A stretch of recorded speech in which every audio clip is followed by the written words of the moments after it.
ভারত বাংলাদেশ বর্ডারের ভিতরে বেনাপোল দেখছি 30-40 জায়গা আছে, এই জায়গাটুক ভারতেরও না বাংলাদেশেরও না। ওই জায়গাটুকরে বলা হয় নো ম্যানস ল্যান্ড, মানে এই জায়গাটুক কোনো মানুষের না, এটুক থাকবে। প্রত্যেকটা রাষ্ট্রের, 2 রাষ্ট্রের মাঝখানে বর্ডারে এরকম খানিক জায়গা থাকে, এর নাম নো ম্যানস ল্যান্ড। জান্নাতীদেরকে জান্নাতে দেওয়ার পরে, জাহান্নামীদেরকে জাহান্নামে দেওয়ার পরে মাঝখানে একটা জায়গা নো ম্যানস ল্যান্ড, আরবিতে বলে আরাফ, যার নামে সূরা একটা আরাফও সূরা আছে। এই আরাফ কের না, জান্নাতেরও না জাহান্নামেরও না, এই মাঝখানে আল্লাহ তাআলা এই দুম্বা জবাই দেবে। জাহান্নামীরা দেখে জাহান্নামীদেরকে জাহান্নাম বুঝাই দেবে, এইটা তোমার জেনার বিচার, এইটা তোমার চুরির বিচার, এইটা তোমার ডাকাতির শাস্তি, এইটা তোমার সুদের আযাব, এইটা তোমার ঘুষের আযাব, এইটা তোমার মদের আযাব, এইটা তোমার গাজার আযাব, এইটা তোমার বেপরদার আযাব, এইটা তোমার নামাজ ছেড়ে দেওয়ার আযাব, এইটা তোমার রোজা ছেড়ে দেওয়ার আযাব। সব আযাব বুঝাই দেওয়ার পরে এরপরে জাহান্নামীরা তো চিৎকার মারতে থাকবে। ওরাও মনে করবে এ কয়দিন নির্বাচিত সরকার আসলে তো জেলেতে বার হয়ে যাব। বাংলাদেশের একটা আশা তাই না? এই যারা ধরা পড়ছে তারাও চিন্তা করতেছে যে কোনো মতে ঠেলে টুলে আমলিগ আসুক আর বিএনপি আসুক, নির্বাচিত সরকার আসলে এ বেরোয় যেতে পারবো, এইগুলো একটা আশা থাকে।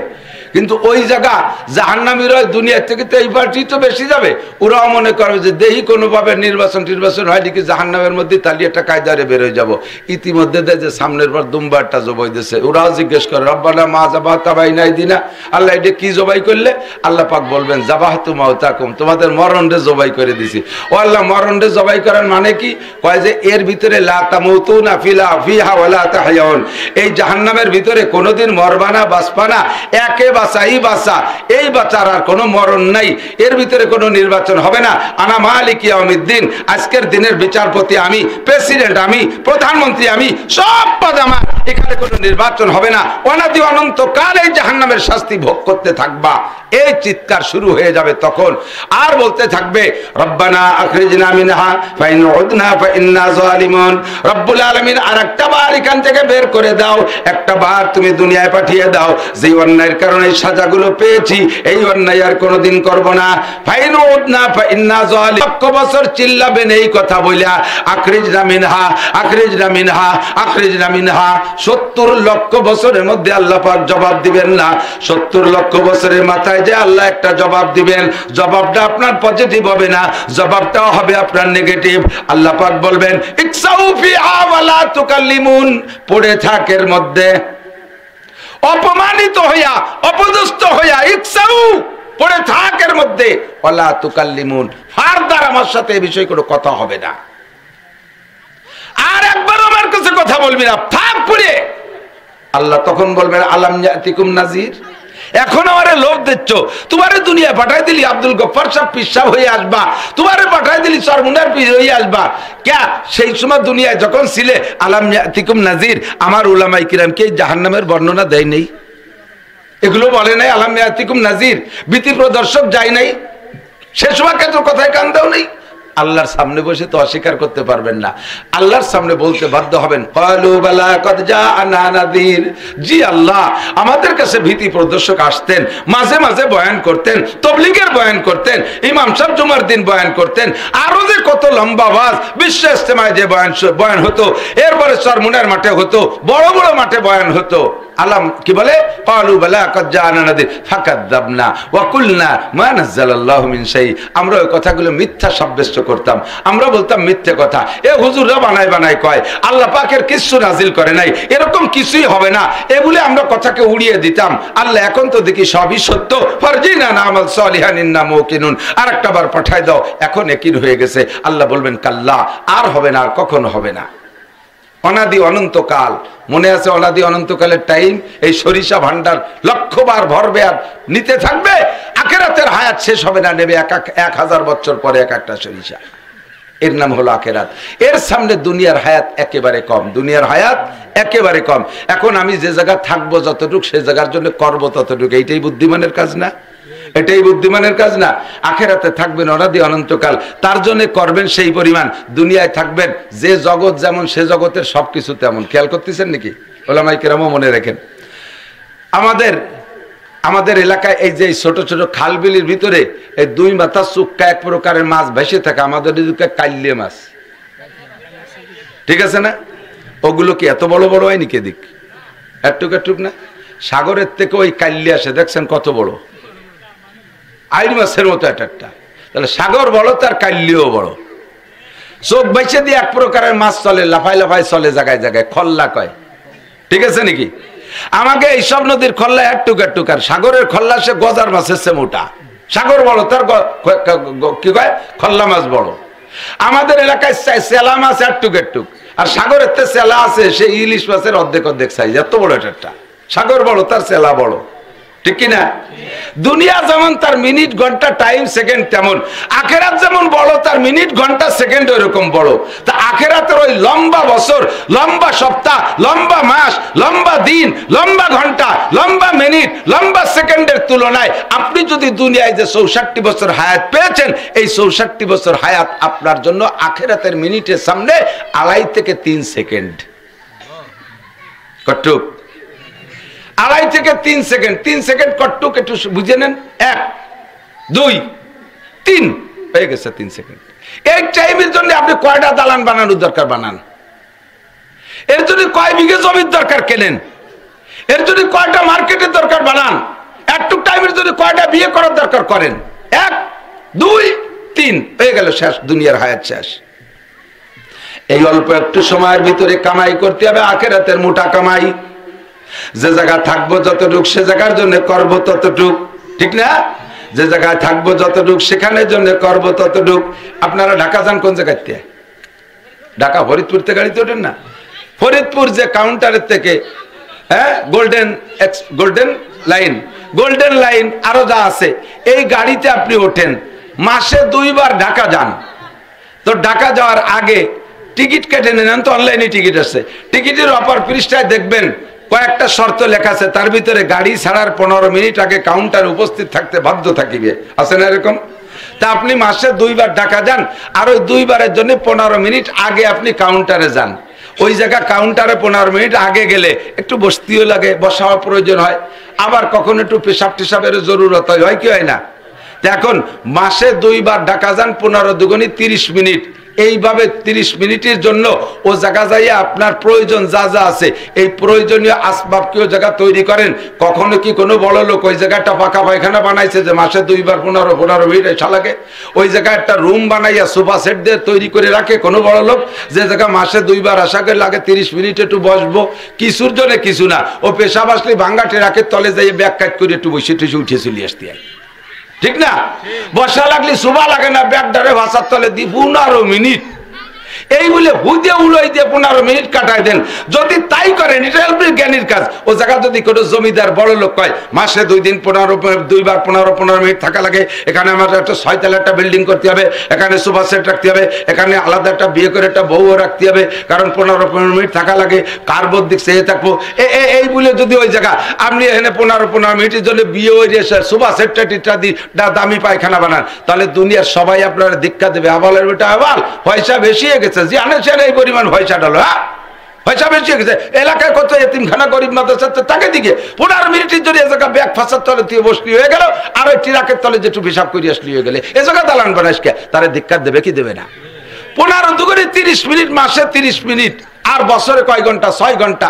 তার জন্য যদি দালান বানাইলে আপনি ধিকৃত হন, তার জন্য যদি আপনি বেশি শোনেন, তাহলে আখেরাতের তুলনায় 3 সেকেন্ডের যদি এত বড় দালান বানান কে? এটা মানুষের স্বভাবে টানে, তাই বানাই। কতক্ষণ? এখন এই লম্বা হায়াত ওই জায়গা থাকতে হলে আমাকে এই জগতের থেকে ইনকাম করে নিয়ে যেতে হবে। ইনকাম গুলো কি কি তাই আমি 2-3টে বলে দেবো। ওই কথাটার একটা প্যাচ রয়ে গেছে, সেই প্যাচটা ছাড়াই দিয়েছি। সেটা হলো নামাজ পড়লে না পড়লে গুনাহ হয় না, রোজা না রাখলে গুনাহ হয় না। এই যে একটা কথা বলে ফেলছি, ওই কথাটা যাইয়ে কালকে 4 দোকানে বলবেন, দেখবেন যে সবাই আমারে কাফের ফতোয়া দিয়ে গেছে। এই মৌলানা নাসির কইছে নামাজ না পড়লে রোজা না রাখলে গুনাহ হয় না, কাজেই আর নামাজ পড়ার দরকার নেই। দেখবেন যে খেলা কারে কয়, আর যদি ফেসবুকে চলে যায় ছালিয়ে ফেলাই দিবেন, আমার বরণের কাপড় খুলিয়ে ফেলাই দিবেন, হুজুরগিরি ওরাই ছেড়ে দিবেন, ওয়াজ করে এই বেড়ে তা বন্ধ হয়ে যাবে। এই জায়গার সমাধান নিয়ে নেন। এদিক তাকান, আপনি একজনের কাছে 300 টাকা দিন। আমাদেরও এলাকার একটা বাস্তব খবর বলি, এক দরবেশ সাহেব এক ডাক্তারের কাছ থেকে 300 টাকার ওষুধ খাইছে। খাওয়ার পরে আজ দেই কাল দেই পশু দেই করতে করতে 1 বছর 2 বছর 3 বছর চলে গেছে। এখন লাস্ট ফিনিশিং ওই সুফি সাহেবের খেয়াল যে কোনোভাবে সাপটাপ করবো, হয়তো বা ডাক্তারে ভুলই দেবো বা মাপটাপ সে সারাই নেবো, এ টাকা দেব না। এই করতে করতে 3 বছর চলে যাওয়ার পরে সুফি সাহেব চলে গেছে তবলিগি 3 চিল্লায় যাইয়া ওখানে যে শুনছে খুব কড়া কড়া আওয়াজ যে আল্লাহর হকে গুনাহ করলে আল্লাহ গুনাহ তওবায় মাফ করে দেয়, কিন্তু মখলুকের হক নষ্ট করলে এটা আল্লাহ ক্ষমা করতে পারে না। আইল ঠেলছেন, জমি ঠেলছেন, জমি ফেরত দিতে হবে। জাল দলিল করে জমি নিয়েছেন, জমি ফেরত দিতে হবে। বাসের ভাড়া দেন নাই, কালকে যে কোম্পানিরে দিয়ে আসতে হবে। খেয়াবারের টাকা দেন নাই, কয় বছর যাইয়ে পারের টাকা দিয়ে আসবেন জায়গা মতো। দোকানে মাল কিনে কয় মাস সপ্তাহ আমার বাকি দাও, আগামী শুক্রবারে দেবো। বছর ভরে শুক্রবার চলে যায়, তার সেই শুক্রবার মোটে আসে না। এরকম দিনে আছে না? এগুলো শোধ দিয়েন। এই সব শুনছে, নইলে এক ওয়াক্ত নামাজ কি বলে 2 পয়সার বিনিময় 2 পয়সা 100 টাকায় 100 পয়সা 1 টাকা না, প্রত্যেক 2 পয়সার বিনিময়। ওই যে ওই পাশে আবার চিল্লেছে, এই যে গেল সর তাড়াতাড়ি মায়ের মাইরে ছেলি বেলা দিয়ে বাড়ুই 100 পয়সা 1 টাকা। আমার মা বোনরাও খেয়াল করি, পারিবারিক ভাবে দিনা হইয়া দুনিয়ার থেকে যাবেন না। এরপরে আমরা যারা বিবাহ শাদী করেছি, দেনমোহরের দিনে আছে না, সবাইকে টাকা দিয়েছেন ঠিক মতো? হ্যাঁ, কাগা ধরা পড়ে গেছে। কি করছি যে কদ্দূর চলিয়েছি আল্লাহ জানে।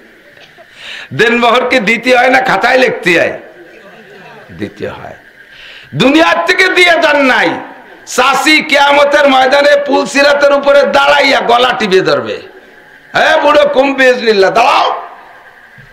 এদিক দিয়ে ওদিক দিয়ে মানুষ তো পুল সিরাত পার হওয়ার জন্য ব্যস্ত, এদিক দিয়ে যানজট হয়ে গেছে। আল্লাহ জিজ্ঞেস করবে, যাই ফেরেশতারা ও জায়গায় যানজট হয়েছে কা, ভিড় ঠেকা।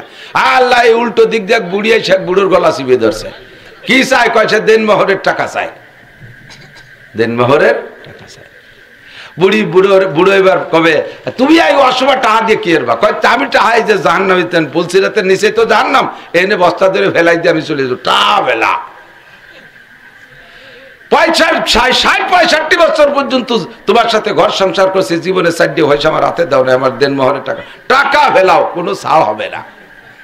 হুকুকুলিবার এই বয়ান শুনে টুনে আইসা এবার উনি ওই সুফি সাহেবের পাক্কা নিয়ে যে টাকা দেব না, যে কোনো ভাবে সাফ করে ফেলবো, মাফ চাইয়ে। তো মাফ চাইয়ে সাফ করতে হলি আগে তো নিজের একটু ঢেলি দেওয়া লাগে। যাইয়ে ডাক্তার সাহেবের সাথে দেয়া, ডাক্তার সাহেব 3 চিল্লে গেছিলাম, বহুত কিছু আল্লাহ শেখার তৌফিক দিছে। সবচাইতে বড় যেটা, সেটা হলো দুনিয়ার থেকে মানুষের কাছে সবকিছু সমাধান করে যাওয়ার কথাটা বলছে হুজুর। এই জন্য আমি নামছি যে পুরো গ্রাম ভরে আমিও মাফ করে দেবো সবাইরে, আর মাফও চাইয়ে নেবো, সাফ সুতরা হইয়া মরণের জন্য রেডি হবো। তো প্রথমে এসে আপনার কাছে আমার অফার হলো, জীবনে আমারে যত শক্ত কথা বলছেন সব মাফ করে দিলাম। ওনার দিয়ে দিছে। আর আমি যদি আপনার কাছে কোনোভাবে কোনো ভুল কর্মে কোনো পয়সা করি আমার পাওনা থাকে, ওর দাবি দাবা নাই, মাফ করে দিলাম। আমি সাফ করে দিলাম, আপনার আমার নিয়ে কোনো টেনশন করবেন না। আপনিও আমারে যদি আমি কোনো কথাবার্তায় কষ্ট দিয়ে থাকি মাফ করে দেন, আর যদি কোনো লেনদেন দেনা দায়িত্ব থাকে সেগুলো মাফ করে দেন। তো ডাক্তার সাহেব বলতেছে সব মাফ করে দিলাম, সে ওষুধই 300 টাকা ফেলাও, সব মাফ, ওষুধই 300 টাকা ফেলাও। তা মাফ চালাম কি? মাফ চাইছো, যেটা মাফ করছি সেটা হলে টাকা দেওয়ার কথা ছিল 3.5 বছর আগে, এতদিন দেওয়া নাই যে গুরু হয়েছে, এই গুল্লি মাফ করে দিছি, টাকা ফেলা। তোর সুফিগিরি ছুটোই দেবো। আল্লাহ তাই কয়। এদিক তাকান, নামাজ পড়ার দরকার ছিল, ফরজ হয়েছে 20 বছর আগে, পড়েন নাই, 20 বছর ঘুরাইছেন। এই যে অন্যায় আস্তাগফিরুল্লাহ করেন, সেই অন্যায় মাফ করে দেবে, কিন্তু টাকা ফেলাও, নামাজ দাও, টাকা ফেলাও, নামাজ দাও। রোজা রাখা ফরজ করছি তোর উপরে 10 বছর আগে, সেই বছরে রোজা রাখিস নেই, সে সময় তুমি চাকরি ভাঙতে, হ্যাঁ রোজা রাখলে পারে শরীর ঢিলে হয়ে যাবে না, সামনে রমজান মাসে ভুলিছু লোক নেবে, সেই সময় কাজু বাজু দিয়ে ভোল্টি নেবে না। এই তুমি চাকরির জন্য রমজানে রোজা রাখছো, এই 10 বছর মেরে ঘুরেছিস, রোজা রাখিস নেই, রোজা ফেলা আগে। সমস্ত কাজা রোজা রাখতে হবে, সব কাজা রোজা। হজ ফরজ করছি গতকাল আগে, 7 দিন করিস রেখে, 1 দিন আমার ঘুরেছিস, এই গুল্লির গুনাহ মাফ করে দিলাম, আস্তাগফিরুল্লাহ। হজ ফেলা, কথা কি বুঝছেন?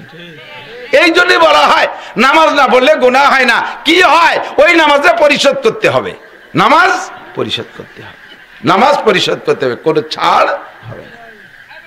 আল্লাহু আকবার। তো দোস্ত, সারা জীবন ভরে নামাজ কাজা করছেন, এমন কাজা নামাজ আছে না নাই? মাওলানা বলতেছিলেন, আমি একটু যারা শুনছি, 1 লক্ষ বছর পর্যন্ত নফল ইবাদত করলে যেই নাকি ফজরের 2 রাকাত ফরজ নামাজের দাম তার চাইতে কোটি কোটি গুণ বেশি। বোঝে নাই রে, খেয়াল করে নাই। 1 লক্ষ বছর হায়াত পাইছেন নফল নামাজ আর নফল রোজা, আর সারা রাত ওই লোকটার মতো কান্নাকাটি করছেন। আপনার এই 1 লক্ষ বছর নফল ইবাদতকে এক পাল্লায় রাখবেন, ফজরের 2 রাকাত ফরজ নামাজে আর এক পাল্লায় রাখবেন, এইটা তুলোর বস্তা হয়ে যাবে, ওইটা হয়ে যাবে 1000 মণে পাথরের ওজন। কাজেই আমি একটা সুপরামর্শ দেব, নেবেন? আগামী রাত্রে নফল ইবাদত করার ইচ্ছে আছে না? নফল নামাজের দরকার নেই। পিছনে যার যে কাজা নামাজ আছে না, এই উমরি কাজাগুলো আদায় করেন। আল্লাহরে ওই দিনা শোধন, দিনা শোধ হয়ে একটাই কান্দে দেন, আল্লাহ সময় মতো ভরার দরকার ছিল, পড়ি নেই, 3 বছর আগে টাকা দেওয়ার কথা ছিল, দেই নেই, এই গুনাহটা মাফ করে দাও, এই যে তোমারে নামাজ দিলাম। কথা কি বোঝা গেছে? যত নফল নামাজ আছে বাদ দেন। খুদার কসম কিয়ামতের ময়দানে আপনাদের পাবলিকের কাছে আল্লাহ তাআলা ইশরাকের নামাজ চাইবে না, তাহাজ্জুদের নামাজ চাবে না, আবিনের নামাজ চাবে না, শাস্তের নামাজ চাবে না, শবে বরাতের নফল চাবে না, শবে কদরের নফল চাবে না, শবে বরাতের নফল রোজা চাবে না, মুহররমের নফল রোজা চাবে না। আপনার কাছে ফরজ ইবাদত চাওয়া হবে। এই ফরজ ইবাদতের ঘাটতি সুযোগে সুযোগে গনে গনে একটু ভরিয়ে আগায় রাখেন। আমি কি বুঝতে পারছি? কিভাবে পড়বেন এই একটা সিস্টেম একটু জানা থাকতে হবে। কালকে রাত্রে যে তারা নফল পড়বেন বেশি, ঈশার ফরজ সুন্নাত পড়ার পরে বেতেরও পড়ে ফেলেন, বেতেরও পড়ে ফেলেন। বেতের পড়ার পরও নফল পড়া যায়, দোষ নাই, কাজাও পড়া যায়, দোষ নাই। আপনি বেতেরও পড়িয়া এরপরে আপনি দাঁড়ায় যাবেন, নিয়ত করবেন, আল্লাহ তকবীর একামত লাগবে না, আল্লাহ আমার জীবনে সর্বপ্রথম যে ফজরের ফরজ নামাজ ছুটছে, শুধু ফরজের কাজা আর বেতেরের কাজা, ফরজ আর বেতেরের কাজা, সুন্নতের কাজা নাই, আমার জীবনের প্রথম ফজরের কাজা নামাজ পড়তেছি, আল্লাহু আকবার। 2 রাকাত হয়ে গেল, তারপরে যোহর আল্লাহু আকবার, এরপরে শুধু তারপরে কবেন, তারপরে আসর আল্লাহু আকবার, তারপরে মাগরিব আল্লাহু আকবার, তারপরে ঈশা আল্লাহু আকবার, তারপরে বেতের আল্লাহু আকবার, তারপরে ফজর আল্লাহু আকবার, তারপরে যোহর আল্লাহু আকবার। 10টা ওয়াক্ত যদি কমাতে পারেন তাহলে কমপক্ষে কত বছর জাহান্নাম থেকে বাঁচতে পারলেন? আমি কি এটা সুপরামর্শ দিছি? কতক্ষণ? আর একটা বাঁচার উপায় হলো, আপনাকে দিনা যেহেতু শোধ হতেই হবে, দিনা শোধ হতেই হবে, আমার দিক দিনা শোধ হতেই হবে যেহেতু, কাজে আপনার এই দিনা পরিশোধের 2টা পদ্ধতি। আরেকটা হলো এই 50 বছরের 25 বছরের 50,000 রক্ত আপনি এখন কিভাবে শোধ দেবেন, 3টে পদ্ধতি। একটা হলো প্রত্যেক ওয়াক্তে আপনি একটু আগে যাবেন। হ্যাঁ যুবক, আমার দিক খেয়াল, প্রত্যেক ওয়াক্তে একটু মসজিদে আগে যাইয়া 4 রাকাত ফরজ নামাজের টাইম, সুন্নত যদি পড়া লাগে পড়লেন, এরপরে 4 রাকাত ফরজের টাইম হাতে রেখে একটু আগে যাবেন। প্রত্যেক ওয়াক্তে যোহরের সাথে 1 ওয়াক্ত যোহরের কাজা পড়ে দেন, আসরের সাথে 1 ওয়াক্ত আসরের কাজা পড়ে দেন, মাগরিবের সাথে, মাগরিবের আগে হয় না, মাগরিব পড়ার পরে আওয়াবিন বাদ যাক, আপনি 1 ওয়াক্ত মাগরিবের 3 রাকাত কাজা পড়ে দেন। ঈশার সময় আপনি ওই 2 রাকাত হালকি নফলের দরকার নেই, আপনি পড়ে দেন 1 ওয়াক্ত ঈশার নামাজ পড়ে দেন। এমন করে ওক্তে ওক্তে 1-1টা ওক্ত করে আগাতে থাকেন। আর একটা পদ্ধতি হলো, আল্লাহ তাআলা যদি মেহেরবান আল্লাহ ইচ্ছা করে, সেটা তার দয়া, সেটা হলো জামাতে মসজিদে নামাজ পড়লে, মসজিদে জামাতে নামাজ পড়লে 1 ওয়াক্ত নামাজের বিনিময়ে 527 ওয়াক্ত নামাজের সওয়াব দেওয়া হয়। কত? জামে মসজিদের কারণে 500 গুণ, আর জামাতের কারণে 27 গুণ। 1 ওয়াক্তের বিনিময়ে 527 ওয়াক্ত নামাজ দেওয়া হয় আপনাকে। আল্লাহ তাআলা যদি ইচ্ছা করে, এই যে বোনাসটা দিচ্ছে অতিরিক্ত, এইটা দিয়ে আপনার ওই পিছনের গ্যাপ গর্ত বন্ধ করে দেবে, তাও আল্লাহ দিতে পারে। এটা মেহেরবান আল্লাহর কাছে সপর্দ। বাকি আমার চেষ্টা থাকবে, আমি দিনা শোধ হব। এখন তাকান দোস্ত, 24 বছরে নামাজ পড়ছেন 1 বছর, তাহলে কতটুকু সময় দিয়েছেন? দুনিয়ার জন্য 63 বছর, আর আখিরাতের জন্য দিয়েছেন 1 বছর। আবার আশা করে বসে থাকেন শবে বরাতে 2 কেজি জিলাপি দিয়ে বেচতে কিনে নিয়ে যাবেন, 2 প্যাকেট বিস্কুট দিয়ে বেচতে কিনে নিয়ে যাবেন, মাঝে মাঝে একটা মিলাদ দিয়ে বেচতে কিনে নিয়ে যাবেন। বেচতে যদি এত তাড়াতাড়ি সস্তা হতো, তাহলে এই যে সমস্ত হুজুররা রাত্রেবেলা শেষ রাত্রে উঠে ঠান্ডা পানি দিয়ে গোসল করে তাহাজ্জুদে দাঁড়ায় যাইতো না, সাহাবায়ে কিরাম এত কষ্ট করতো না, বুজুর্গানের দিন এত কষ্ট করতো না। আপনি এত তাড়াতাড়ি বেচতে যাবেন, বাকি আপনাদের সাধারণ পাবলিকের জন্য একটা সুযোগ আছে, খেয়াল করেন, আপনাদের একটা সুযোগ আছে। সেটা হলো আল্লাহ নবী বলেন, আখলিস দীনাকা ইয়াকফিকাল আমালুল কলিল, আখলিস দীনাকা ইয়াকফিকাল আমালুল কলিল। তোমার দিনকে তুমি ফ্রেশ করো, দিনের মধ্যে ভেজাল রাখবে না। দিন মানে দুইটা জিনিস, ঈমান ও আমল। ঈমানে ভেজাল হবে না, আমলে ভেজাল হবে না। খেয়াল, ঈমানে ভেজাল হবে না, আমলে খেয়াল ভেজাল হবে না।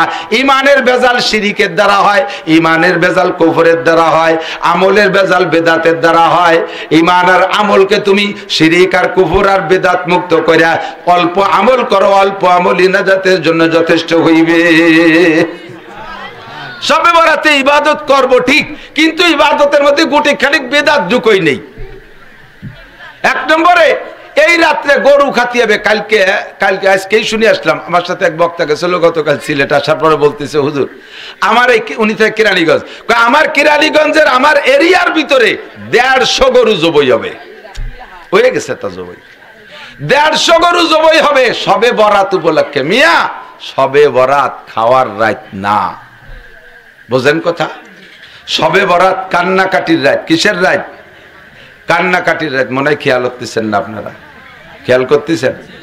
সবে বরাত হালুয়া রুটি খাওয়ার রাত না, সবে বরাত গরু পোল্ট্রি খাওয়ার রাত না, বিরিয়ানি পোলাও খাওয়ার রাত না।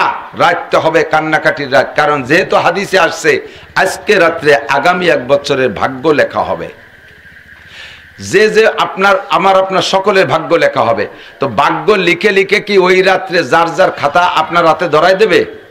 দেখো যে তোমার নামে লেখছি, তোমার ঠ্যাং ভাঙবে, তোমার বউর পাও ভাঙবে, তোমার মাইয়ে পানিতে পড়ে মরবে, তোমার বাস অ্যাক্সিডেন্ট করবে, মোটর সাইকেল গুঁড়ো গুঁড়ো হয়ে যাবে, তোমার ইন্ডাস্ট্রিতে আগুন লাগবে, এইগুলো লেখছে। এই কি খাতা দেয়া দেবে? লিখে রাখছে গোপন ফান্ডে। তা আমি জানি না যে কি লেখছে, পক্ষে লেখছে না বিপক্ষে লেখছে, তা তো আমি কিচ্ছু জানি না, ঠিক না?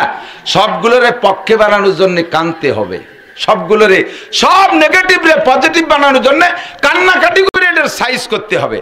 এদিক থেকে একটু উদাহরণ নেন বর্তমান প্রেক্ষাপটে। এতদিন পর্যন্ত 5ই আগস্টের আগে আওয়ামী লীগের ক্ষমতা ছিল, ঠিক না? এখন সেই আমলে আওয়ামী লীগের একটা ছেলে বিএনপির একটা ছেলেরে রামদাউ দিয়ে কোপ দিয়ে 2 ভাগ করে ফেলাইছে, অথবা 5ই আগস্টের আগে 4 তারিখে ইয়াকাম করছে। ছেলেটা আওয়ামী লীগের হত্যাকারী, হত্যা হয়েছে বিএনপি। স্পটে ধরা পড়ে গেছে পুলিশের কাছে, সাথে সাথে পুলিশ ওই আওয়ামী লীগের ছেলেটারে অ্যারেস্ট করে নিয়ে গেছে। এখন বর্তমান আওয়ামী লীগের অস্তিত্ব বিলুপ্তর পথে। এই মুহূর্তে সেই বিএনপির যে হত্যা হয়েছে ছেলেটা, যারে হত্যা করছে তার বাদী তো রয়ে গেছে, তারা তো কেস করে দিয়েছে। আসামি হলো আওয়ামী লীগের। এই মুহূর্তে আওয়ামী লীগ লাগে বিচার কি হবে বোঝা যাচ্ছে না। 1 বছর হাজত খাটছে ছেলেটা। 1 বছর হাজতের পরে যাইয়া যেদিন রায় হবে, আসামি যে সেও বুঝে ফেলাইছে ফাঁসি নিশ্চিত। কারণ চতুর্দিক দিয়ে বিএনপির তদবির চলতেছে। আর এখন বিএনপি নির্বাচনে না আইসেও তারাই ক্ষমতায়, কাজেই এ জায়গার বাঁচতে পারলাম না, মূর্তি হবেই। তার মরণ ফাঁসি অনিবার্য, এটাতে রেকিন হয়ে গেছে, কিন্তু এখনো রায় হয় নাই। এই রায়কে ঘুরানোর জন্যে তার একটা অভিনয় আছে। এই অভিনয়টা যদি ঠিক মতো করতে পারে, হতে পারে এই সময় তার রায় পাল্টে যাইতে পারে। অভিনয়টা কি? সে যাইয়া কাঠগড়ায় দাঁড়াবে চক্ষু বন্ধ করে। 1 বছর জেলে রয়েছে, তার তত্ত্বাবধানে কেউ নাই। যে প্যান্টটা পরে গেছিল তার পাছাও ছিঁড়িয়ে গেছে, গায়ে গতরে কিচ্ছু নাই, মহিলা এই অবস্থায় কাঠগড়ায় চক্ষু বন্ধ করে দাঁড়াইয়া কানতে কানতে 2 চোখ ভেসে যাচ্ছে। কোন ফাঁকে ভয়তে পেশাব হয়ে কাঠগড়া ভেসে গেছে তারও তার হুঁশ নাই। কারণ একটু পরে ফাঁসির রায় হবে, ও নিশ্চিত ফাঁসি হবেই হবে। চোখ বন্ধ করে বসে রয়েছে, জজের দিক চেহারার দিকে তাকায় না। এদিকে তার মা, বুড়ি মা, তার একটা যুবতী বউ আর 5 বছরের একটা ছেলে, এই 3 জন হয়েছে ছিঁড়া বুড়া কাপড় পরিয়ে। মা ডাইছে কান্দিছে, বাবা জজ, বাবা বিচারপতি, কিয়ামতের দিনের বিচারপতি আল্লাহ, জগতের বিচারপতি বাবা তুমি। ও বাবা, তোমারও ছেলে মেয়ে আছে, তোমারও মা বাবা থাকতে পারে। আমার এই বাচ্চাটা, যে ছেলেটা এখন আসামি, ওর বয়স যখন 1 বছর, সেই সময় ওর বাবা মারা গেছে। আমি তাই কোলে করে নিয়ে এতদিন পর্যন্ত বড় হয়েছি। আমার বাবা জীবনে করে দিয়ে এটা মুরগিও জবাই দেয় নাই। আমার বাবা এত নরম, কোন শয়তানের বালাই পড়ে এত বড় অন্যায় করে ফেলাইছে। বাবা, বাবা তোমার কাছে ক্ষমা চাই, তুমি প্রয়োজন হয় আমি তার মা, আমাকে ফাঁসি দিয়ে দাও, আমার বাবাকে বাঁচাই দাও। এভাবে কাঁদতেছে মা। বাবা আমার বাবাকে যদি তুমি ফাঁসি দাও, এই দেখো তার 5 বছরের বাচ্চাটা এতিম হবে, তোমারও ছোট বাচ্চা থাকতে পারে, এই দেখো আমার বেটার বউটা এ বিধবা হয়ে যাবে, গরিবের মেয়ে আর কোথাও বিবাহ হবে না, বাবা তোমার কাছে পায়ে ধরি, আমারে ফাঁসি দিয়ে আমার বাবাকে বাঁচায় দাও। এইভাবে মা কাঁদতেছে, বউ কাঁদতেছে, স্যার আপনারও মেয়ে আছে, আমি আপনার মেয়ের মতো, আমার দিক তাকাই আপনার মেয়ের দিক তাকাইয়া স্যার আমার স্বামীকে বাঁচায় দেন, প্রয়োজন হয় আমাকে ফাঁসি দেন, আমার স্বামীকে ফাঁসি দিলি তার বুড়ি মা স্ট্রোক করে মারা যাবে, তার এই দুধের বাচ্চা স্ট্রোক করে মারা যাবে, স্যার আমাকে ফাঁসি দিয়ে আমার স্বামীরে বাঁচায় দেন। অভিনয়টা এরকম। ছেলে 5 বছরে তারে শিখে নিয়েছে তার মা, সেও যে কাঁদতেছে, কয় স্যার আমার আব্বারে ছেড়ে দেন, আমার দাদি মারা যাবে, স্যার আমারে ফাঁসি দেন, আমার দাদি মারা যাবে, আমার আব্বারে ফাঁসি দিলি, আমার মা মারা যাবে, স্যার আমারে ফাঁসি দেন। অট্টুক বাচ্চা যদি এই কয়ে কান্নাকাটি করে, তাহলে স্যারের একটা বিবেচনার মধ্যে কামড় দেয় না? কলম কামড়ায় ধরে বসে রয়েছে, কি করবো? একদিকে বিএনপির নেতারা দাঁড়ায় রয়েছে সব, এদিকে এই 3 পাগল পাগলি এই কাঁদতেছে, কি করব? আর আসামির বিনয়টা অভিনয়টা ওরকম। উনি চিন্তা করলেন জীবনে বহুত উল্টোপাল্টা করছি, যা থাকে চাকরি থাকুক আর না থাকুক, দরকারে ফাঁসি আমার হবে, খেলা একটা দেখাই দেবো, সাথে সাথে লেহে দিয়েছে বেকসুর খালাস। অভিনয়টা যদি এমন হয় তাহলে জেনুইন ফাঁসির আসামিও খালাস হতে পারে, পারে কি পারে না? পক্ষান্তরে অভিনয়টা যদি এমন হয় যে ওই বুড়ি যে কয় জজ আমার ছেলেরে ফাঁসি দিবি দে, এই যে আছে আমার পোতা নাতি, ও বড় হবে একদিন, তুই রিটায়ার্ড হবি, ওরে লাগাই দেবো তোর কাছে। বউ কয় ও জজ তুমি খালি আমার স্বামীরে ফাঁসি দাও, কালকে তোমার নামে মামলা দেবো, তুমি আমার সাথে রেপ করছো। কন্দি অভিনয় কারে কয়। ছোট ছেলে কয় জজ তুই একদিন রিটায়ার্ড হবি, আমি বড় হব, এই শোধ আমি নেব। আর আসামি কাঠগড়ায় দাঁড়ায় কয় এই মইরে তো যাবো, এই 2 জিলাপি দিদি খাই, একটা বছর সিগারেট খাইনি, একটা সিগারেট দিদি ধরে হেনে টানে। অভিনয়টা যদি এমন হয় তাহলে বিচার কি হবে? বলবে যে এটার ফাঁসি আর ওই 3টের যাবজ্জীবন। কতক্ষণ ঠিক কিনা? আমার আজকে রাত্রে কি লিখতেছে জানি না, ফাঁসি লিখতেছে, পরাজয় লিখতেছে, ক্ষতি লিখতেছে, আমার ঘর বাড়ি পুড়ে যাবে লিখতেছে, আর আমি সে জায়গা হালুয়া রুটি খাই, আমি গরু বিরিয়ানি খাই, আর আমি সে জায়গা জিলাপিকে হাসাহাসি চেদরা চেদরি হরি। আল্লাহ কাছে যা, ওই যা লিখছি ওই থাকবে, যা। হতে পারে কিনা? কাজে রাতটা কি হবে? কুমলাইলাহা, রাত্রে জাগে ইবাদত করবা, হালুয়া রুটি বাদ, গরু পোল্ট্রি বাদ, বিরিয়ানি পোলাও বাদ, জিলাপি বিস্কুট বাদ, মসজিদে কোনো জিলাপি আনবেন না, কোনো বিস্কুট হবে না, শুধু কান্নাকাটি হবে, রাতভর কাঁদবেন আল্লাহ রব্বানা আতিনা ফিদ দুনিয়া হাসানা ওয়া ফিল আখিরাতি হাসানা ওয়া কিনা আযাবান নার। আতিনা ফি দারে দুনিয়া না হাসান, আতিনা ফি দারে উকবানা হাসান। আল্লাহ দুনিয়ারও শান্তি চাই, আখিরাতেও শান্তি চাই, দুনিয়াও কান্তি চাই না, আখিরাতেও কান্তি চাই না। কতক্ষণ ঠিক কি ঠিক না? আল্লাহ সব আপদ বিপদ থেকে হেফাজত করো। আল্লাহ পাক একেবারে মাগরিবের থেকে নিয়ে ফজর পর্যন্ত আল্লাহ নিজেই ডাকতে থাকবেন, আলা মুস্তাগফিরিন ফাগফিরালা, এ গাজা করে আবা কর ফেনচিডিল হিরোইন কর, জিনা কর, ব্যভিচার, অন্যায়কারী, চোর ডাকাত, লুচ্চবদ যারা আছিস, চলে আয় চলে আয়, আমি আজকে তোরে ক্ষমা করে দেব। আল্লাহ ক্ষমার দরজা খুলে মাগরিব থেকে ফজর পর্যন্ত ডাকতে থাকবেন, আলা মুস্তারজিকিন ফারজুকা, কার কার অভাব আছে চলে আয়। আরে সমন্বয় আন্দোলন করে কেউ চাকরি পাও না, ডক্টর ইউনূস তোমাদের কেউ চাকরি দিতে পারে নাই, আর পারবেও না, কারণ বাংলাদেশের কোনো ভ্যাকান্সি খালি নাই, যা করার তা করা হয়ে গেছে, চাকরি তোমারে কেউ দিতে পারে নাই, পারবেও না। আমি আল্লাহ তাআলা রুজির বরকত দেব, চলে আসো আমার কাছে, রুজি চাও, দুনিয়ার কেউ রুজি দিতে পারে না, রুজি আসে আসমান থেকে, অফিস সামায়ে রিজকুকুম ওয়া মা তুআদুন, আসমান থেকে রুজি আসে, আল্লাহকে আমার কাছে চা, সবার রুজির ব্যবস্থা করে দেব। আলা মুবতালিন ফাওয়াফিয়া, আর কারা আছো অসুস্থ, আলা মুস্তাশফিন ফাওয়াফিয়া, কারা আছো অসুস্থ চলে আসো। ডাক্তাররা ব্যর্থ হয়ে গেছে, চিকিৎসা করতে পারে নাই, আমার অপারেশন লাগে না, বড়ি লাগে না, প্রেসক্রিপশন লাগে না, ঔষধ লাগে না, আমি শুধু বলবো কোন সকিহান সুস্থ হয়ে যাও, ও বান্দা তুমি সুস্থ হয়ে যাবা, চলে আসো। এরপরে বলে আলা কাযা আলা কাযা, এমন করে একটার পর একটা। আমার জীবনে কি প্রয়োজন এটা কিন্তু আমি জানি না, কতক্ষণ বোঝেন নাই কথা। আমার জীবনে কি প্রয়োজন আজকে এখন পর্যন্ত জানি, বিগত যেটা চলে গেছে প্রয়োজন চলে গেছে, আজকে নগদ যেটা এটা জানি। 2 বছর পরে আমার জীবনে কি প্রয়োজন হবে এটা কি আপনি জানেন? নতুন নতুন প্রয়োজন আসতেছে না, ওটা আল্লাহ জানে কি জানে না? আল্লাহ ওই অ্যাডভান্স বলে যে তোর এই প্রয়োজন হবে, তোর এই প্রয়োজন হবে, তোর এই প্রয়োজন হবে, আমি সব দেবো, এসে চা। রাতভর কানবেন, এরপরে সেহরি খাই একটা রোজা রাখবেন। কয়টা রোজা? একটা রোজা রাখবেন। রোজাটার নাম হলো আমি থুইছি অনাশন ধর্মঘট। বেশ কয়েক বছর আগে আমলিক সরকার ক্ষমতায় থাকতে মাস্টাররা অনেক দাবি করছিল, মনে আছে নি? মাস্টার কেউ থাকলি কন, অনেক দাবি করছে না প্রধানমন্ত্রীর কাছে? কোন দাবি মুনাজাত হাসিনে কবুল করে না। যখন না করতে বেড়ায় ঠেয়ে গেছে, সারা বাংলাদেশে সব মাস্টাররা পল্টন ময়দানে যাইয়ে প্লেট একখান, থাল একখান পেটের পর ধুইয়ে সিঁড়িতে শুয়ে রয়েছে, খাবো না। অনাশন ধর্মঘট। যতক্ষণ পর্যন্ত হাসিনা মুনাজাত কবুল না করবে অতক্ষণ খাবো না, এই করে শুয়ে রয়েছে হাজার হাজার মাস্টার। কিছু কিছু মাস্টার চালাক জুত করে চালিয়ে খাইয়েছে, আবার তাল পাইতে শুয়ে রয়েছে। 30টা মাস্টার সম্পর্কে সাংবাদিকরা খবর করেছে, 30 জন বড় কেটি, এ কয়টা ওঠে নাই, একেবারে মরার মতো নিস্তেজ, নড়াচড়া নাই, পেশা পায়খানা নাই, মরে মরে বাপ। এই খবর দেখে যে তাড়াতাড়ি সাংবাদিকরা স্বরাষ্ট্রমন্ত্রী, শিক্ষামন্ত্রী সার গোষ্ঠীর বদনাম হয়েছে, তাড়াতাড়ি ওই কটার উঠোনো ব্যবস্থার মুনাজাত কবুল করেন। এরপরে হাসিরে কয় যে তাই তো বদনাম হলো, ঠিক আছে ওনাদেরকে যেতে বলেন, ওনাদের সব দাবি পূরণ করা হলো। তাহলে জীবন ভরে যে মুনাজাত করছে, অনাশন ধর্মঘট করে তাই আদায় করে নিতে হয়। রাতভর যা কান্নাকাটি করছেন, দিনের বেলা একটা রোজা অনাশন ধর্মঘট করিয়া সন্ধ্যাকালে থাল প্লেট নিয়ে বসে থাকবেন যে খাবো না, যা চাইছি তা না দিলি খাবো না। ইফতারির সময় আল্লাহ কয় যা যা তাড়াতাড়ি খা, খাই যা, সব পূরণ করে দিলাম। এই হলো রোজা, আর এই হলো শবে বরাত। তাও আজ তুই পোল্ট্রি, মুরগি, বিরিয়ানি, গরু, হাজার হাজার গরুর সেলেসা শুরু হয়ে গেছে। আল্লাহ কাল তো মাইট বুড়ি জবানি পোল্ট্রিকে স্টক করার কায়দা, খামার দরিয়া যে কি পাইয়ে রয়েছে এরা।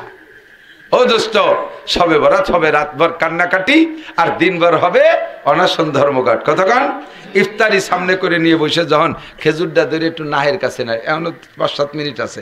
আল্লাহ কয় যে ভাব ভালো না, খাই ফেললো ফেরেছে, কয় যে নাও জম্মের কেটিও, রাতভর দিনভর খাই নিয়ে খাবে না রে, আজান না দিলি খাবে না, বাঙালি বাড়িতে জি চুলা মুড়িটা ধরে একটু নাকের কাছে নাই, আবার থুয়ে দেয়। আল্লাহ কয় না, একটু পরে খাও, তোমার সব দোয়া কবুল করা হবে।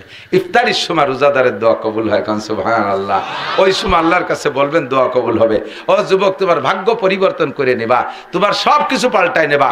আর ওই রাত্রে নফল ইবাদতের চাইতে সবচাইতে ইম্পর্টেন্ট হবে কাজা নামাজ আদায় করা। কতক্ষণ? কাজা নামাজ আদায় করা, কাজা নামাজ আদায় করা। এখন এমনি সময় জীবনে তো অনেক ফরজ রোজা ছুটে গেছে, এমনি সময় ফরজ রোজা রাখা হয় না, কাজা রোজা রাখা হয় না। আপনারা এই ফাঁকে ফাঁকে নফল রোজা রাখবেন, আর ফাঁকে ফাঁকে নফল নামাজ পড়বেন না তা না, নফল নামাজও পড়বেন। কারণ কেন? খুব ইম্পর্টেন্ট একটা কথা আছে, এদিক তাকান। নফল নামাজও কাজে লাগবে। কেন কেন কাজে লাগবে? আল্লাহ দেখছে যে সব খাতা অমায়িক, দারুণ। ফরজে 100, ওয়াজিবে 100, সুন্নতে 100, এ তিলাওয়াতে 100, জিকিরে 100, বিভিন্ন জায়গায় 100 দেখতে দেখতে এখন ফেরেশতাদের মনের ভিতরে সাহস এসেছে, এ তো পার হয়ে চলে যাবে, একেবারে 1 নম্বরে চলে যাবে। পট করে দেখে যে শেষে ফজরের নামাজের খাতা দেখতে যে 2 রাকাত ফরজ নামাজ নাই। এই জায়গায় একটু মাইর খেয়েছে। নির্বাচন সময় দেন না, 9টা ভোট সেন্টারে, এখানে পাইছে 200 বেশি, ওখানে 100 বেশি, ওখানে 100, বিরায় স্লোগান শুরু হয়ে গেছে। একটা সেন্টার বাকি রয়েছে, ওই সেন্টারটা নিয়ে মেম্বারের জিব্বে পানি নেই। না, মেম্বার তো এক সেন্টারের মালিক, চেয়ারম্যানের চিন্তায় পড়ে গেছে। যখন এগেনস্টের যে চেয়ারম্যান প্রার্থী, সে কাছাকাছি ভাবে চলে আসছে, আর একজন জয়ের দিকে চলে গেছে। সারা ইউনিয়ন করে স্লোগান জয়ের পক্ষে চলতেছে। এক সেন্টার বাকি রয়েছে, এই সেন্টারটা নিয়েও যার নামে জয় সে টেনশনে থাকে। আল্লাহ, ওই সেন্টারটা তো ওই চেয়ারম্যানের বাড়ির ধারে, ও যদি দেয় যে গড়ে কম পড়ে গেছে, সেখানে কলেজে 1টা ভোট ফরিদপুর নিয়ে গুনতে হবে। এরকম একটা সুন্নত আছে না আমাদের দেশে, লাস্টের একটা সুন্নত, এই ভোট কটায় হানে গুনা যাবে না, ফরিদপুর নিয়ে। ফরিদপুর নীতি রাজবাড়ির মোড় পার অতি ভোট বেরিয়ে যায়। সুবহানাল্লাহ। এই আকাম আছে না নাই দেশে? এখন সারা ইউনিয়ন বলে জয়ের স্লোগান শুরু হয়ে গেছে। লাস্টে এক সেন্টারে 10টা ভোট কম পড়ে গেছে, ফেল। এই 10 ভোট আর কোনোটাই পুরনো যায় না। সেম একটা লোকের আমল নামা দেখে সব দিক দিয়ে 100-এ 100 ওকে, লাস্টে শুধু ফজরের 2 রাকাত নামাজ কম পড়ে গেছে। এদিক থেকে বড় মজার কথা, তখন আল্লাহ তাআলা আল্লাহর কাছে ফেরেশতারা বলল, আল্লাহ কেমন হলো লোকটা, তো ভাবছিলাম যে চলে যাবে, এই যে 2 রাকাত ফরজ নামাজ, আল্লাহ তুমি এই দিন মাফ করে দেওয়া যায় নাকি? আল্লাহ কয় নো টক বাট উস্কুত, কথা কবি না, সেটা ও তো আমার ফজরের নামাজ মিস করছে, তোকে কি ক্ষতি হচ্ছে? এখন ফেরেশতারা কয় যে আল্লাহ ওর তো 1000 খতম কোরআন শরীফ আছে, ওই কোরআন শরীফ দিলি কে যে গ্যাপটা বন্ধ হয়? ও তো একবার হজ ফরজ হয়েছে, হজ করছে 2 বার, একটা অতিরিক্ত হজ আছে, ওটা দেবো? আল্লাহ কয় না, তা হবে না, তরকারি রাঁধতে গেলি লবণ নাই, তাই জন্য সেই জায়গায় হলুদ বেশি দিলি খাওয়া যায় না, লবণের কাজ হলুদ দিয়ে হয় না, হলুদের কাজ লবণ দিয়ে হয় না, কোনো তা হবে না। কোরআন শরীফ তিলাওয়াত আছে, কোরআনের তিলাওয়াতের নেকি দিয়ে দাও, হজ 2 বার বেশি করা আছে তা দিয়ে দাও, তাতে তার বেহেশতের প্রমোশন বাড়বে, নামাজ আমারে দিতেই হবে। কারণ কোনো জায়গা তো আর খুঁজে পায় না। পরে ফেরেশতারকে আল্লাহ পাইছি আল্লাহ ও লোকের কিন্তু তারাবির নামাজ 12 রাকাত করে বেশি পড়া রয়েছে। তোমার রসুল বলছে তারাবি 8 রাকাত, ও পড়ছে 20 রাকাত, তো রসুল 8 রাকাত করে জমা নেওয়ার পরে ওর তো 12 রাকাত তারাবির নামাজ বাকি হাতে রয়ে গেছে। আল্লাহ হ্যাঁ সেটা দিয়ে হবে, নামাজ দিয়ে নামাজে শোধ হবে, কারণ তারাবির নামাজ নফল নামাজ, এও নামাজ এ ভর্তিও যা লাগে, ফরজ নামাজ ভর্তিও কথা কয় না, ফরজ নামাজে সূরা কিরাত লাগে, সুন্নত নামাজে সূরা কিরাত লাগে, নফল নামাজে সূরা কিরাত রুকু সিজদা একই না, শুধু নিয়তের পার্থক্য। নামাজ দিয়ে নামাজের শোধ দেওয়া যেতে পারে, তিলাওয়াত দিয়ে নামাজ শোধানো যাবে না, হজ দিয়ে নামাজ শোধানো যাবে না, জিকির দিয়ে নামাজ শোধানো যাবে না, নামাজ দিয়ে নামাজ শোধাইতে হবে। হ্যাঁ, যদি নফল নামাজ থাকে সেই নফল নামাজ দিয়ে গ্যাপ পূরণ করো, তখন নফল নামাজ হাতে রয়েছে, ওইতে 2 রাকাত দিয়ে ফরজের গ্যাপ পূরণ করে আপনার বিনা হিসাবে বেহেশতে দিয়ে দেওয়া হবে। এই জন্য কিছু নফলও পড়িয়ে রাখতে হবে, কথা কি বোঝা গেছে? ফাঁকে একটা প্যাস পড়িয়ে রয়েছে, সেটা হলো কি কইছি, তারাবির নামাজ 8 রাকাত, ফাও পড়িয়ে রয়েছে 12 রাকাত, এই একটা প্যাস রয়ে গেছে। এই তারাবির নামাজ 8 রাকাত না, তারাবির নামাজ কয় রাকাত? 20 রাকাত। একটু বলেন কয় রাকাত? 20 রাকাত। আমি 8 কেন বললাম আর ওই রেমিশনটা কেন দিলাম? যদি এই 8 আর 20-এর একটা গ্যাঞ্জাম চলতেছে সারা দুনিয়া জুড়ে, যদি ধরে নেন তারাবি রসুল 8ই বলছেন, যদি তারাবি 20ই হয় আর নবী বলতেছে 20 রাকাত করে তারাবি আমার খাতায় জমা দাও, আর আল্লাহর খাতায় ফরজ ওয়াজিব জমা দাও, আমার এর তারাবির খাতা জমা দাও, তখন কয় রাকাত করে দেবো হুজুর? তারাবি 20 রাকাত, আর তুমি পড়ছো জীবন ভরে 8 রাকাত, আর 12 রাকাত পাবা কোহানে? ও জায়গা বাপের কাছে খয়রাত করতে গেলে দেবে না, কতক্ষণ?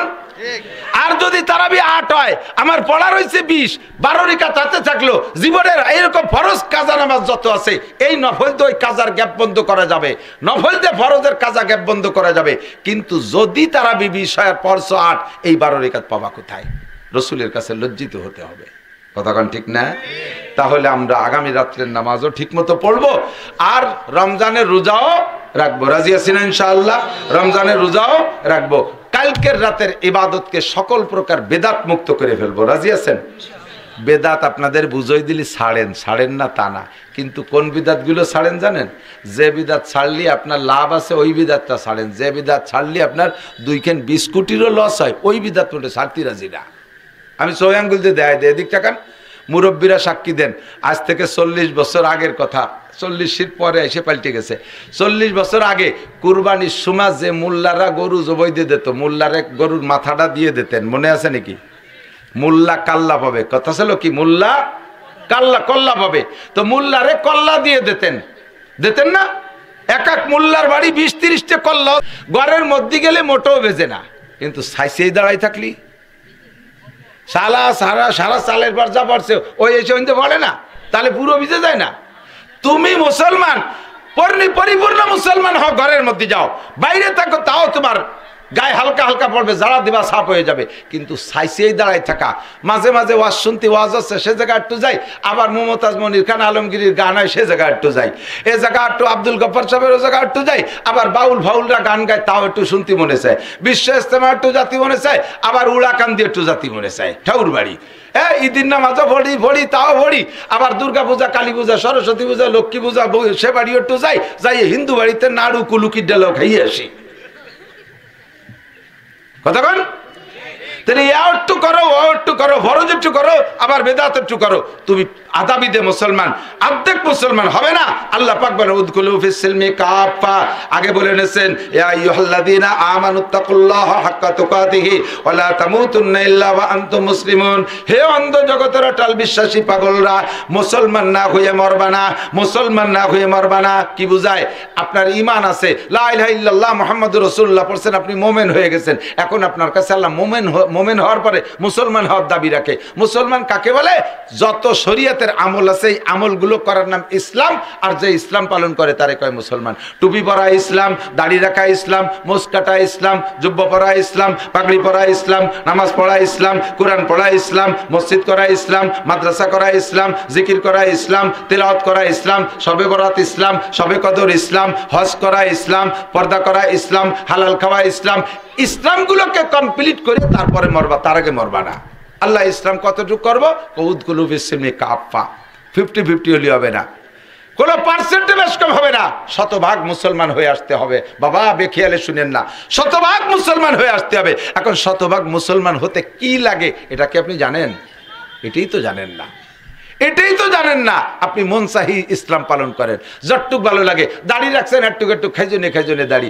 আবার নামাজ পড়েন, একক তো ভালো লাগে, আর একক তো ভালো লাগে না। নামাজ পড়েন তো ঘরে পড়েন, মসজিদই যান না। নামাজ পড়েন তো ঘরে পড়েন, মসজিদই যান না। ইসলাম পালন করেন, একটু রমজান মাসে একটু জাকাত দেন, তা দেন কটা পাতলা ফের বেড়ে লুঙ্গি, যে লুঙ্গি ভরলে পাশো পাশা ওলাকে দেয়া যায়, এক সেরে লুঙ্গি। এই শীতের সময় দুটি কম্বল দিয়েছেন, তা দিয়েছেন ছাগলের জ্যাকেট, অমানুষিক গায়ে দেয় না।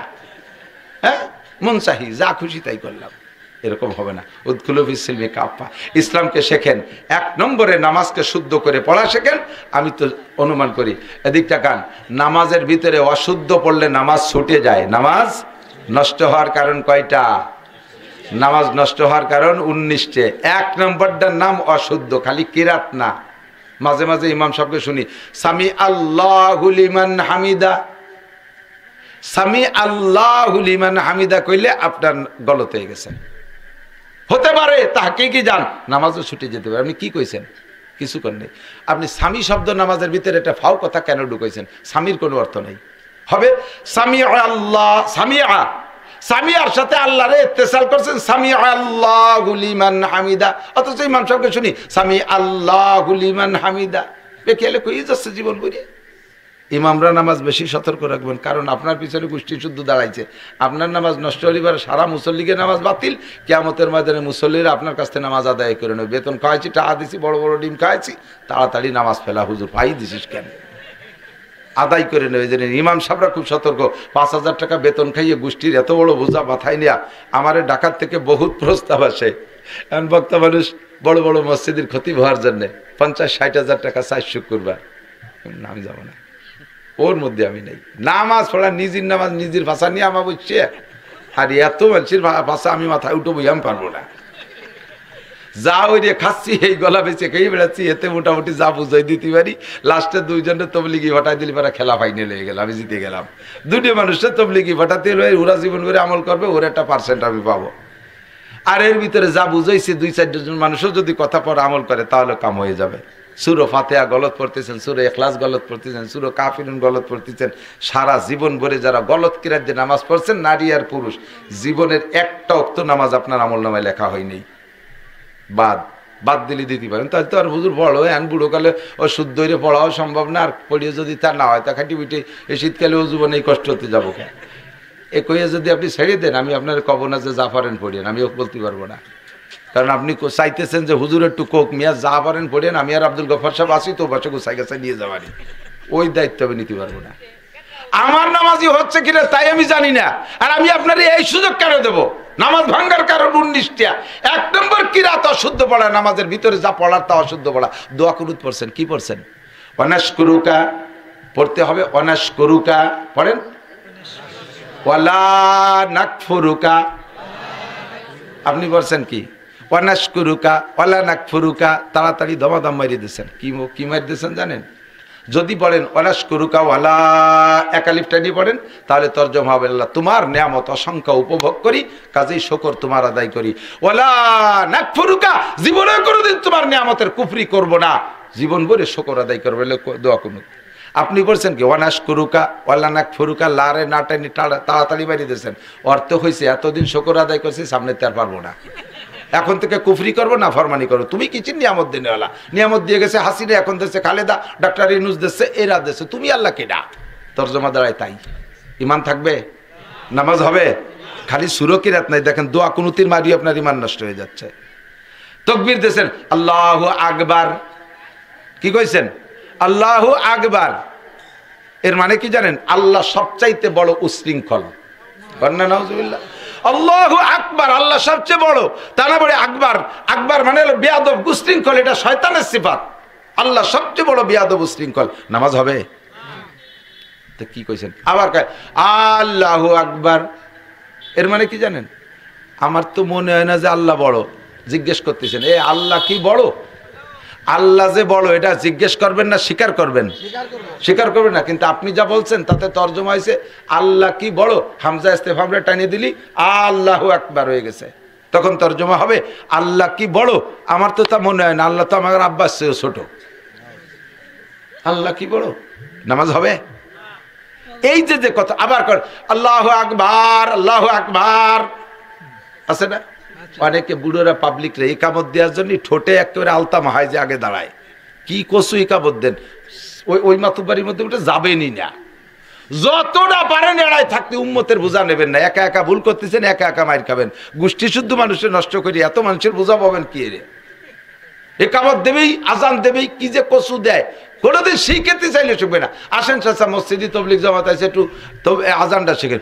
ও শিখতে শিখতে 60 বছর আজান দিছি, ভুল হলি বেলা 2-1টা আজান ফেরত আসতো না। আজান ফেরত আসে না বলে উনি বলছে যে ভুল। এই যে শয়তানি বুঝ, এটা চরম ক্ষতির কারণ। আমাকে শিখতেই হবে।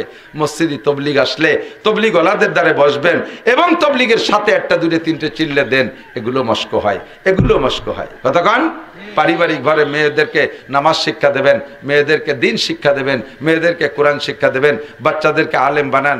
আল্লাহর রহমতে একবারই যদি একটা আলেম হয়, ওই আলেমের ওসিলা ওই পরিবারের বাকি সদস্যরা অনেকটা জাননেওয়ালা হয়ে যায়, অনেকটা জাননেওয়ালা হয়ে যায়। আল্লাহ পাক আমাদের সবাইকে তৌফিক দান করুন। আর সময় বাড়াইতে পারছি না। পরবর্তীতে ঈশার নামাজের পরে আরো উল্লেখযোগ্য বক্তারা আছে, ইনশাআল্লাহ মূল্যবান বয়ান হবে। সকলে বসবেন, শুনবেন, ঠিক আছে তো ইনশাআল্লাহ? সুবহানাল্লাহ বিহামদি, সুবহানাল্লাহিল আযীম, সুবহানাল্লাহ।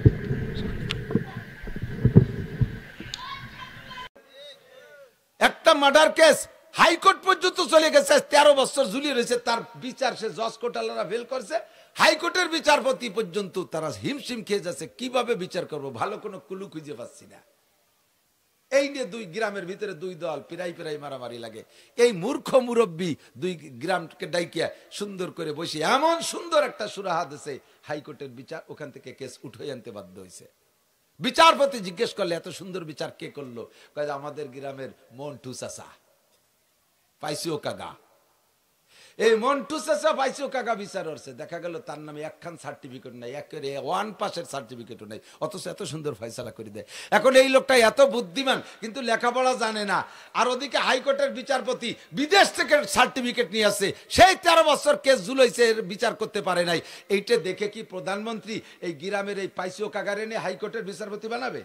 আর উনারে নামায় দেবেটা নাম পারিসটা কিছু খালি খালি জায়গা চেয়ার দখল করে বসে মাসে 1.5 লাখ টাকা বেতন কর, সরকারি বাড়ি গাড়ি ব্যবহার কর, বেরিয়ে জায়গাতে বেরিয়ে এ পাইছো রে জায়গা দিতে হবে, দেবে কোনোদিন? শিক্ষিত অশিক্ষিত উনি জীবন ভরে কেস যা বিচার করবে সব ভুল, জীবন ভরে ব্যর্থ, তারপরে উনি উনার পদে থাকবে, কারণ ওনার 1 বস্তা সার্টিফিকেট আছে, ঠিক না? আর মূর্খ যত বড় তুমি পণ্ডিত কি বলা হয় বুদ্ধিমান হও না কেন, তোমার সরকারি শহীদারও বানাবে না, দফাদারও বানাবে না তোমাকে। শিক্ষিত অশিক্ষিতের মধ্যে পারে। আমার সে সোনা লক্ষ্মী, একটু লক্ষ্য কর, আমার প্রিয় যুবকরা, লেখাপড়ার প্রতি এত অনীহা এসে গেছে, আর সবচাইতে মারি দিয়েছে লেখাপড়াকে বর্তমানে মোবাইলে শেষ করে ফেলাইছে, নিশা হয়ে গেছে। মাদ্রাসার ছেলেরা পর্যন্ত মোবাইল চালাতে না দিলে সেই মাদ্রাসায় পড়বে না। আমাদের মাদ্রাসাগুলোর নিয়ম হলো মোবাইল মাদ্রাসায় পাইলে একটা ইটির পর তুই আর একটা ইট দিয়ে গাই দিয়ে ভেঙে ফেলাবে। ছেলেবেলে তো সবাই দিয়েছে, আমাদের ছেলেবেলে আছে, পয়সা হয়েছে, বাড়ি এসে জ্ঞানের আব্বা 10 দিন ছুটি, কি আরবো, আমাকে তো টেলিভিশন কেনেন নাই, তা কি আরবো? আমি কোথায় কোরআন শরীফ পড়, কোরআন শরীফ তো মাদ্রাসায় পড়ি, বাড়ি এসে কি পড়া যায়নি, এটা কিছু করতে হয়। এই জ্ঞান করতে করতে মোবাইলেরটা কিনাই, কিনাইছে, এরপরে বাড়ি রেখে যায়, খালি হাতে যায়। বাড়িতে আইসে এক ফাঁকে, কোন ফাঁকে সেই মোবাইল মাদ্রাসায় নিয়ে গেছে, ধরা পড়িয়ে গেছে হুজুরের কাছে। এখন কাজে কি করবো করো, কি করবো, আমার আব্বাকে নিয়ে দিয়েছে 20,000 টাকার মোবাইল, আমি জানি কি করবো, তাই কয় পানিতে ফেলে আর নয় আশ্রয় ভাঙতে হবে। একখান ইটির পর থুই আর একখান ইট দিয়ে নিজে হাতে গাওয়াই সেই মোবাইলটা গুলো গুলো ফেলেছে। আমার কাছে খবর আসছে যে এই তো আবার ছেলেই বলতেছে, আব্বা আমার মোবাইল হুজুরি ভেঙে ফেলাইছে। আমি কালকে তোমার নামে বিকাশ করে দিছি 5,000 টাকা হুজুরির মোবাইলে, ওই 5,000 টাকা দিয়ে ওই হুজুরকে মিষ্টি কিনে খাওয়াবা, একটা উপযুক্ত কাজ করছে। মোবাইল ভাঙছে ফার্স্ট ক্লাস, ওই হুজুরকে 5,000 টাকার মিষ্টি খাওয়াবি, আর জীবনও মোবাইল কিনবে না। মোবাইলই শেষ করে ফেলাইছে, লেখাপড়া সব শেষ।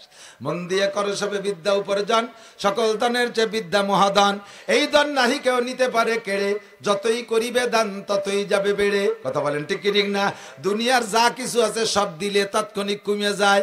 যা আছে যত লম্বা জিনিস কাটলে তা খাটো হয়ে যায়। জামাটারে আতা কাইটে ফেললে আস্তে আস্তে গেঞ্জি হয়ে যাবে, প্যান্টটা কাটতে কাটতে একসময় জাঙ্গি হয়ে যাবে, ঠিক না? এক মুরব্বীর বড় প্যান্ট পরে আব্দুল গফফার সাহেব হুজুরের কাছে ধরেন মুড়ি দইছে। হুজুর কইছে, মিয়া একদিন যাওয়ার মুড়ি দইছে, ওই যে টাকনু সুয়াইনে প্যান্ট পরলি কিয়ামতে বেচতে জাতি পারবা না। আল্লাহ এই ক্লাসের মানুষের দিকে ফিরেও তাকায় না। কাজেই প্যান্ট 1 বিঘত কাটতে হবে, মাইপি 1 বিঘত কেটে ফেলাম। বাড়ি যাইয়া বউরে কইছে যে এই প্যান্ট পরে আর হবে না, ওই নিচেতে কাটি ফেলাই দিও, বটি দিয়ে 1 বিঘত কেটে দিও। বউ বুড়ো মানুষ কাটবে কটটুকে, আইস কাটে কাল কেটে করতে করতে ভুলিয়ে গেছে, তা মনে নাই। পরে ভরিয়ে আবার গেছে, সে প্যান্ট তো কাটেন নাই। এবার বাড়ি যে মাইয়েরে কইছে, মিয়া মাইয়া এই প্যান্টটা কাটিয়ে দিস দিয়ে 1 বিঘত, তোর মা কাটলো না। সেও কয় কাটপানি কই আর কাটে নাই। পরে ভরিয়ে দেয় যে সেই টুকি রয়েছে। সে বিটার বউরে কইছে, মা তুই একটু কাটিয়ে দিস দি। সে বিটিও ছেলে মেয়ে নিয়ে জামালে হতে হতে তা ভুলিয়ে গেছে। ভিডিও ভরিয়ে দেয় যে সে টুকি, এইবার এসে রাখছে, তোকে সবগুলোর বাড়িতে বের করে দেবো। এই 3 দিন 4 দিন ধরে করছি একটা প্যান্ট কাটতি, তাই কাটিস নে। এই ভয়তে পয়লাই বিটার বউ কাটছে 1 বিঘত, কাটিয়ে থুয়ে দিয়েছে। বউতি তো জানে না যে উনি কাটছে, উনি যাই সেদিন আর 1 বিঘত কাটছে। মাইয়ে জানে না যে মাও কাটছে, সে যাই আর 1 বিঘত কাটছে।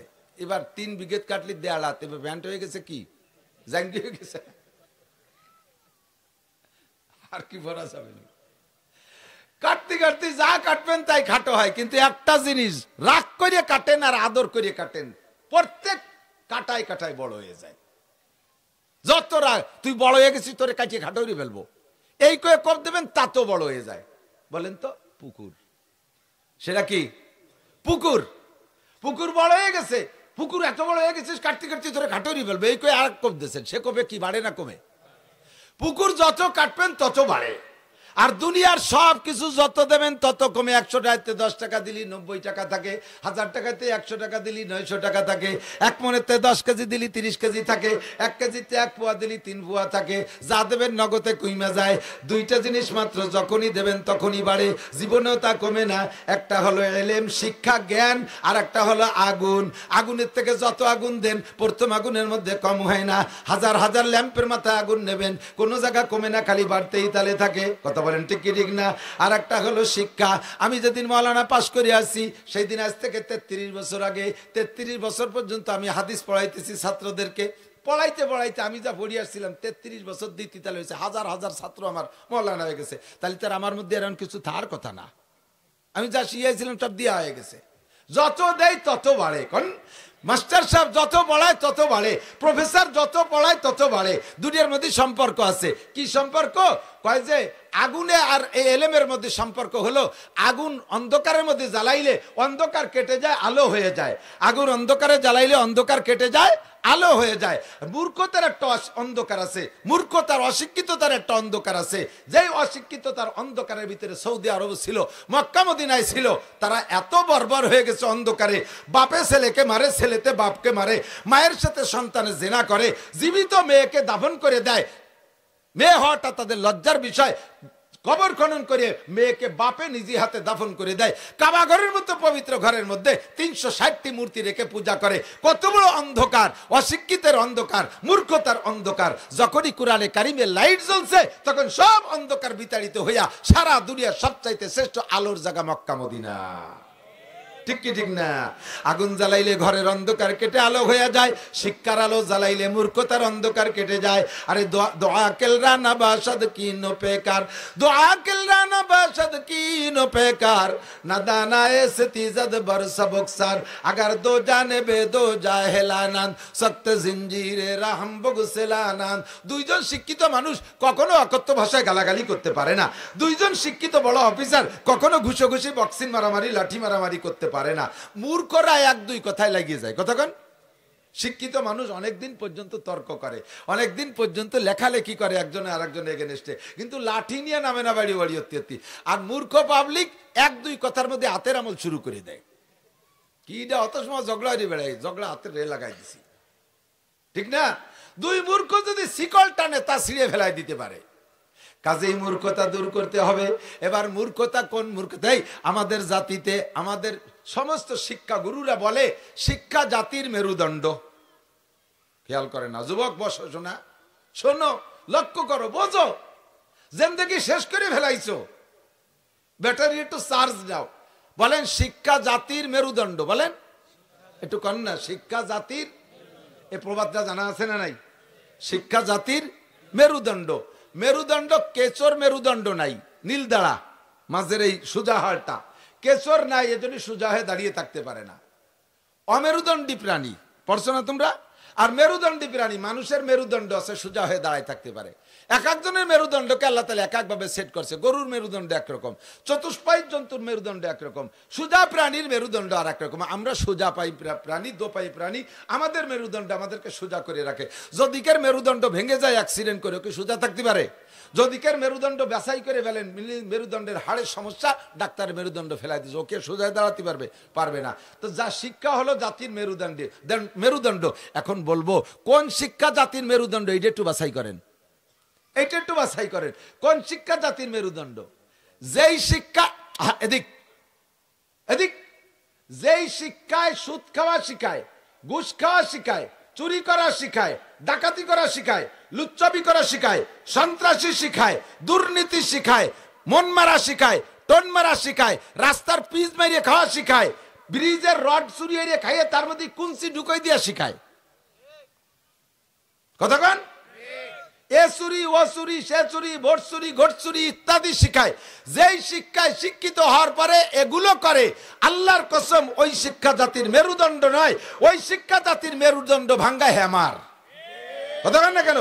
যেই শিক্ষায় চরিত্রকে ধ্বংস করা শিখায়, ওই শিক্ষা জাতির মেরুদণ্ড নয়। যেই শিক্ষায় আল্লাহ ভুলা শিখায়, যেই শিক্ষায় অস্ত্র বানাইয়া নিরপরাধী মানুষকে ধ্বংস করা শিখায়, ফিলিস্তিন গাজার মুসলমানদেরকে মারা শিখায়, তারা একটাও জাগতিক শিক্ষায় মূর্খ না। বিসিএস ক্যাডার, বিশ্ববিখ্যাত বিশ্ববিদ্যালয় থেকে লেখাপড়া শিখা বস্তাবরী পণ্ডিত্য নিয়ে এসছে, তারা নিরপরাধী নারী পুরুষদেরকে ধ্বংস করতেছে, নবজাতক বাচ্চাকে শেষ করে দিচ্ছে, পেটের মধ্যে বাচ্চাকে মারতেছে। যেই শিক্ষায় শিক্ষিত হইয়া ওই শিক্ষা জাতির মেরুদণ্ড নয়, ওই শিক্ষা জাতির মেরুদণ্ড ভাঙ্গা হ্যামার। যে শিক্ষায় মানুষকে ভদ্রতা শিক্ষা দেয়, সীমাহুম ফি উজুহিম মিন আসারিস সুজুদ। দেখবেন মাদ্রাসার ছাত্র উস্তাদরা আমাদের মুখে কখনো গালাগালি শোনেন নাই, আমাদের মুখে গালি শোনেন নাই। শুনছেন? শুনছেন? অকথ্য ভাষায় গালি দেই? কোনোদিনও দেই না। আমি গালি জানি না তা না, গালি জানি না তা না। আপনারা ফরিদপুরের মানুষ, এই ফরিদপুরের গালি জানেন। আর আমার বাড়ি গোপালগঞ্জ, আমি গোপালগঞ্জে গালি জানি, ফরিদপুরে গালি জানি, সারা বাংলাদেশ চষে বেড়াই, সব ডিস্ট্রিক্টের গালি আমি জানি, কিন্তু আমি তো দিতেই পারি না। আমার ঠেকাই বেলাইছে, আমার মধ্যে একটা জিনিস ঢুকছে, সেইটা হলো আল কোরআন। কোরআনে আমার জবান খিল মারি দিছে, তালা লাগাই দিছে। আমি চুরি করতে পারি না, মদ খাইতে পারি না, গাঁজা খাইতে পারি না। আপনার মুখ আছে, আপনি খাইতে পারেন। আমার কি মুখ? আমি কি বন্ধক থইছি নাকি? আমার মুখ কি আমি ব্যাংকে রেখে আসছি? আপনি মারামারি করতে পারেন, আমার হাত কি নাই? আপনি চুরি করতে পারেন, তা কি আমার নাই? তা কি আলেমের নাই? তা কি ইমানদারের নাই? যেই লোকটা ডাক্তার হোক, ইঞ্জিনিয়ার হোক, ও সাবজেক্টের পর সমালোচনা আমার না। আপনাকে মানবতা শিক্ষা দেবে যেই শিক্ষায়, সেই শিক্ষা জাতির মেরুদণ্ড। ডাক্তার হয়ে যদি সেই শিক্ষা শেখেন, তাহলে আপনার মেরুদণ্ড সোজা আছে। অফিসার, এমপি, মন্ত্রী হয়ে যদি আপনি সেই শিক্ষায় শিক্ষিত হন, তাহলে আপনার মেরুদণ্ড সোজা আছে। ওই শিক্ষা থেকে যত বঞ্চিত, তত আপনার মেরুদণ্ড বাঁকা আছে। আপনার মেরুদণ্ড নাই বলে প্রমাণ হবে।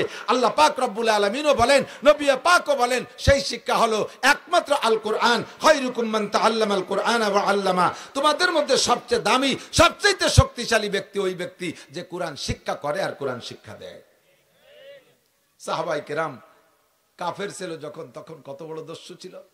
হযরত ওমর ইবনে খাত্তাব রাদিয়াল্লাহু তাআলা আনহু 27 বছরের টকবগে যুবক, দারুন নদওয়ার নেতা মিস্টার আবু জাহেল, সৌদি আরবের গভর্নর, বিশ্ববিখ্যাত শিক্ষিত, সার্টিফিকেট বস্তা ভরা, নবী কা তারে কয় আবু জাহেল তুই মূর্খদের গডফাদার, তোর মতো আবাল হয় না দুনিয়ায়।